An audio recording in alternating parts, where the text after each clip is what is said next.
Fear is extraordinarily contagious, and we saw that in September of 2008 like we've never seen it before in financial markets.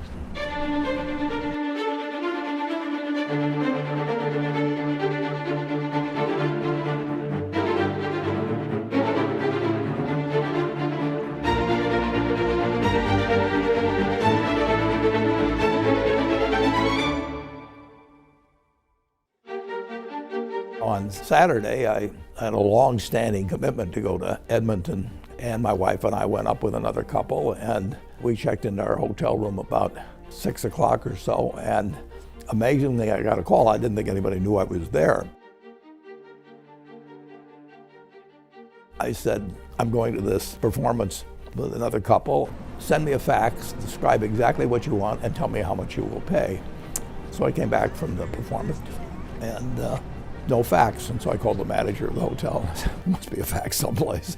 And he said, no, there's no fax. And I couldn't figure that out. Well, they called me on a cell phone, which I didn't, I had a little flip phone, which I still have, and it was beyond my technical comprehension to figure out that's what they'd done, because actually they said they'd send a fax. And the following summer, I was arriving in Sun Valley with my daughter, and she said, there's a message on your phone.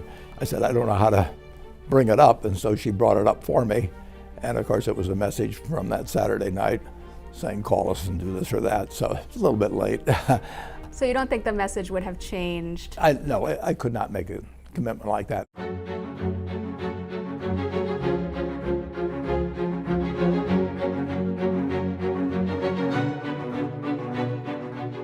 This is a 10K that Lehman Brothers, and this goes back a little before the panic. Lehman was looking for money at that time, and they approached Berkshire.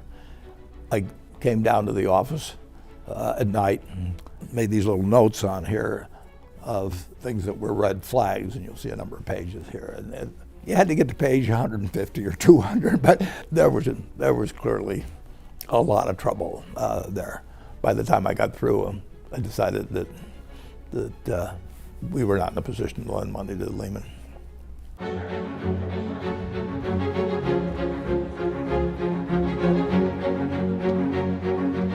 are you feeling? How do you think?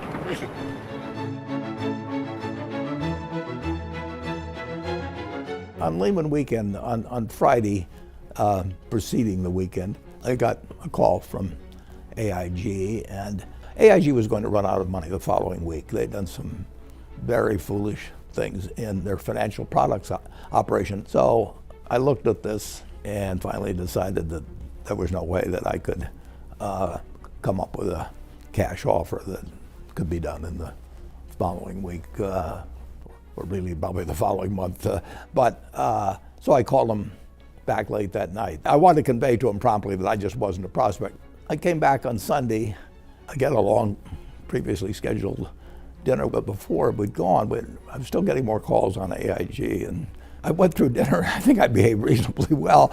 I was still wondering what was going on, obviously, with AIG in New York, but there was nothing to be done. AIG was just going to run out of money, big time, in the next day or two, and Lehman was going to go under unless something was happening that I didn't know about.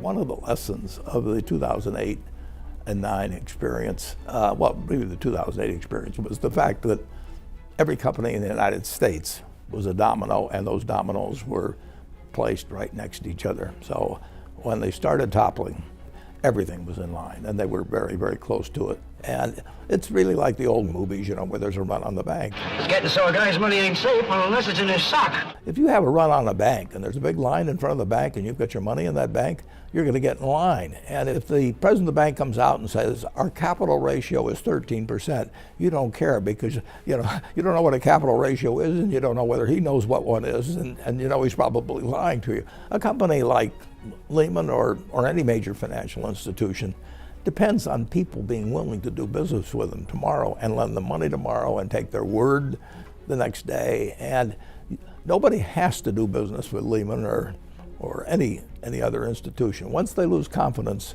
it's all over.